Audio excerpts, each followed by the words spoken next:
Thailand's Lost Decade, How a Tiger Became a Cautionary Tale.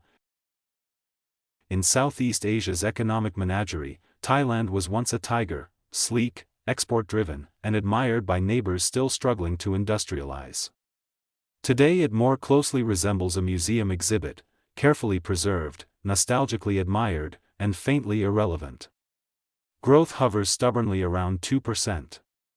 Productivity stalls. Investment dribbles away. Politics churns endlessly. The country, once a model for middle-income success, now risks becoming a textbook case of managed decline. According to projections cited by Bloomberg, Thailand's GDP growth is expected to slow to around 1.7% in 2026, down from an already uninspiring 2.1% in 2025. 5 years of near stagnation will have passed. No new growth engine will have emerged.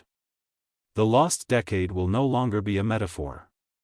It will be an accounting fact. For a nation that once outpaced all its regional peers, this is not merely disappointing. It is humiliating. From miracle to malaise, in the 1980s and 1990s, Thailand's story was simple and flattering. Cheap labor, improving infrastructure, open trade and foreign investment turned the kingdom into a manufacturing hub. Japanese firms built factories. Western brands outsourced production. Bangkok became a regional command center. Rural workers migrated to industrial estates. Living standards rose. Thailand rebounded quickly from the 1997 Asian fiscal crisis. It restructured banks, stabilized public finances, and resumed exporting. By the early 2000s, it appeared to have learned its lesson. Prudence replaced excess. Stability returned, but stability, in Thailand's case, proved deceptive. What looked like consolidation was in fact ossification. Institutions hardened. Business conglomerates entrenched themselves. Political networks adapted, rather than reformed. Growth slowed quietly. Innovation has lagged. The state became more protective than productive. While neighbors sprinted, Thailand began to stroll. The politics of permanent turbulence. Thailand's economic stagnation cannot be understood without its politics. The country has experienced more than a dozen coups since 1932. Governments are routinely dissolved. Constitutions are rewritten. Courts intervene. Armies intervene. Street protests flare up and fade away. Elections are held and then partially annulled. This is not instability in the dramatic sense of civil war. It is something subtler, a chronic inability to settle fundamental questions of power. The divide between elected reformists and conservative establishments, monarchist, military, bureaucratic, has paralyzed policymaking for 2 decades. Each side distrusts the other. Each tries to rule defensively. Each assumes its tenure will be short. As a result, long-term strategy becomes politically irrational. Why invest political capital in pension reform if your government may fall in 18 months? Why restructure monopolies if courts might reverse your decisions? Why overhaul education if your successors dismantle it? The safest policy is inaction. Thailand has perfected it. Manufacturing without momentum, once, made in Thailand meant efficiency at a reasonable cost. Today it increasingly means almost competitive. The country's manufacturing sector is being squeezed from both sides. At the lower end, Vietnam, Cambodia, and Bangladesh offer cheaper labor and more aggressive reform. Vietnam has mastered the art of courting foreign capital while maintaining political discipline. Investors admire its speed. Thailand offers deliberation and delay. At the higher end, China dominates advanced manufacturing and increasingly controls regional supply chains. It combines scale, technology, and state backing. Thailand offers none of these in sufficient quantity. Caught in the middle, Thai factories struggle to upgrade. Automation is patchy. Research spending is thin. Skills shortages persist. Corporate governance remains family-dominated and risk-averse. The result is visible in capital markets. The stock exchange of Thailand's flagship index has been among Asia's weakest performers for years. Investors vote with their feet. Thailand loses the comfort of conglomerates. Thailand's economy is not short of capital. It is short of competition. A handful of sprawling business groups dominate retail, energy, telecoms, construction, food processing, and finance. Their political connections are legendary. Their regulatory privileges are durable. Their appetite for disruption is minimal. This structure produces stability, of a kind. It also produces stagnation. When dominant firms face little threat from startups, foreign entrants, or antitrust authorities, innovation becomes optional. Margins remain comfortable. Efficiency becomes secondary. Lobbying becomes central. The state, in turn, relies on these conglomerates for tax revenue, employment, and political support. Reform risks alienating them. So, reform has been postponed. Thailand thus resembles a corporate archipelago, large, insulated islands surrounded by shallow seas where small firms struggle to grow, the burden of debt and demography. Economic malaise is reinforced by demography. Thailand is aging faster than most developing countries. Fertility rates have collapsed. Life expectancy has risen. The workforce is shrinking. The dependency ratio is climbing. Unlike Japan, Thailand grew old before growing rich. Public pension systems remain underdeveloped. Elderly poverty looms. Healthcare costs rise. Fiscal pressure intensifies. Productivity growth, meanwhile, remains weak. At the household level, debt is dangerously high. Easy credit, stagnant wages, and property speculation have produced leverage without prosperity. A single downturn can impact numerous families. Consumption thus stagnates. Entrepreneurship declines. Risk-taking becomes dangerous. An economy cannot grow dynamically when its population is tired, indebted, and anxious. Tourism, a fragile lifeline, when industry falters, Thailand falls back on tourism. It is good at it. Beaches are attractive. Prices are competitive. Hospitality is professional. Marketing is effective.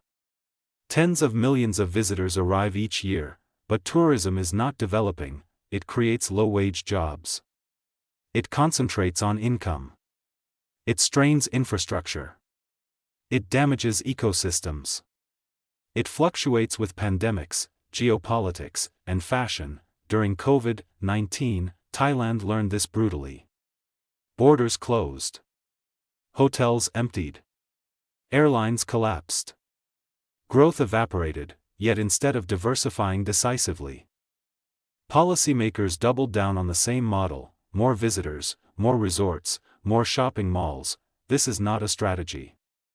It is a dependency. Education without excellence. Thailand's schools produce diplomas. They rarely produce dynamism. Rote learning dominates. Creativity is discouraged. English proficiency remains limited. Technical training lags industry needs. Universities struggle to enter global rankings. The system rewards obedience over experimentation. This is culturally comfortable. It is economically disastrous. In a knowledge economy, human capital is decisive. Thailand's rivals understand this. Singapore invests relentlessly. Vietnam reforms aggressively. Even Indonesia experiments. Thailand hesitates. The result is predictable. Firms complain of skills shortages, graduates complain of underemployment. And the economy remains stuck in medium-tech purgatory. The Move Forward challenge. Against this backdrop, reformist movements have tried to reframe the debate. The most prominent has been the Move Forward Party, which campaigned on dismantling monopolies, curbing military influence, and modernizing institutions. Its appeal is not accidental. Young voters, urban professionals, and small entrepreneurs recognize stagnation when they see it.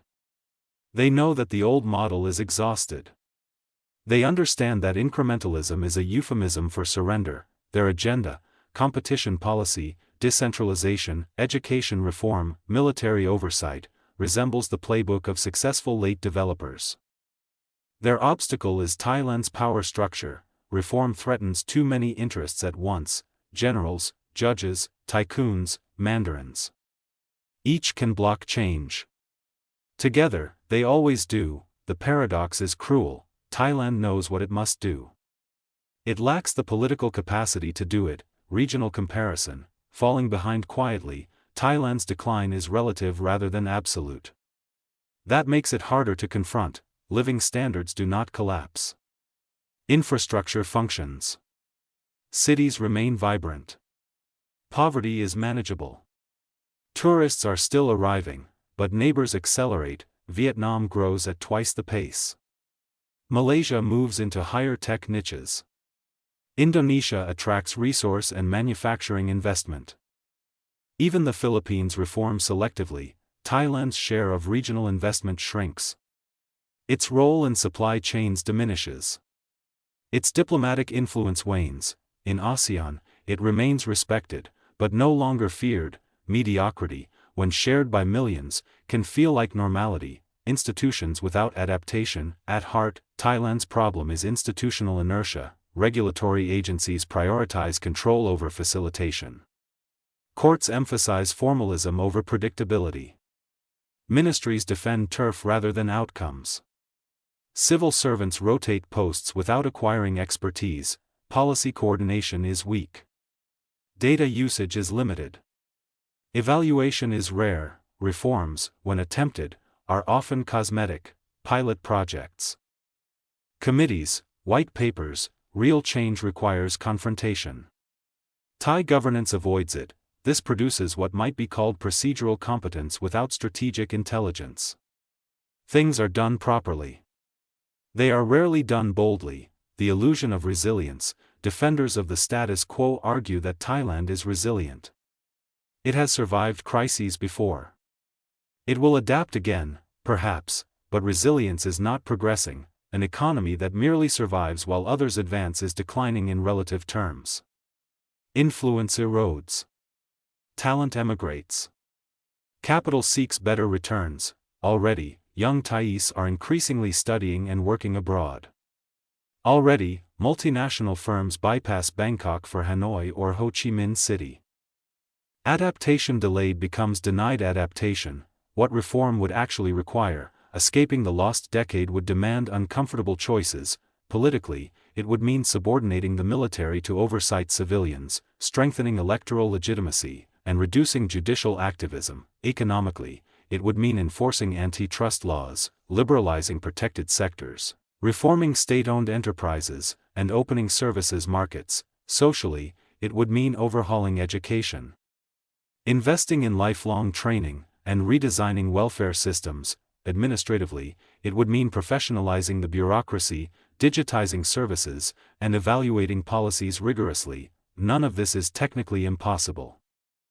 All of it is politically hazardous. The comfort of decline. Thailand's tragedy is not poverty. It is comfortable. The middle class is large enough to tolerate stagnation. The elite is rich enough to ignore it. The poor are supported just enough to prevent revolt. No group feels sufficiently desperate to force transformation. This equilibrium is stable. It is also suffocating. History suggests that societies rarely reform into comfort. They reform in crisis. Thailand has so far avoided catastrophe. That may be its greatest misfortune. A cautionary tale for Asia. Thailand's experience offers a warning to other middle-income economies. Growth can slow quietly. Institutions can decay politely. Elites can entrench themselves legally. Decline can be managed administratively. No revolution is required, just enough dysfunction, sustained long enough, will do. Conclusion: the price of standing still. Thailand in 2026 will not look poor. Its malls will shine. Its airports will function. Its beaches will glitter. Its GDP will grow, slightly, but beneath the surface lies an uncomfortable truth. A nation that has stopped believing in transformation. The tiger has learned to sleep. Without political settlement, competitive markets, human capital investment and institutional courage, Thailand will remain trapped in polite stagnation. Too developed to grow fast, too complacent to change. Its lost decade may yet become a lost generation, and history, unlike tourists, will not be forgiven.